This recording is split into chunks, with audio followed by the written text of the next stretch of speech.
capsule of a high design back in the day is the 1950 Tatra 600 Tatraplan.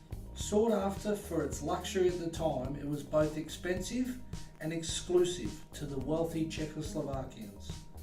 It's believed that only 6,350 these T600 examples were manufactured and sold. It featured a Fiat 4-cylinder 1.2 litre engine and is powered through its 4-speed manual transmission. Its engine was placed in the rear and allowed for an impressive 52 brake horsepower at 4,000 RPM, giving it a top speed of 80 miles per hour. From the release of the Tatra 97 and its predecessor, this Tatra 600 proved superior in all ways. This streamlined fastback saloon seated 6 and was released with factory-optioned suicide doors.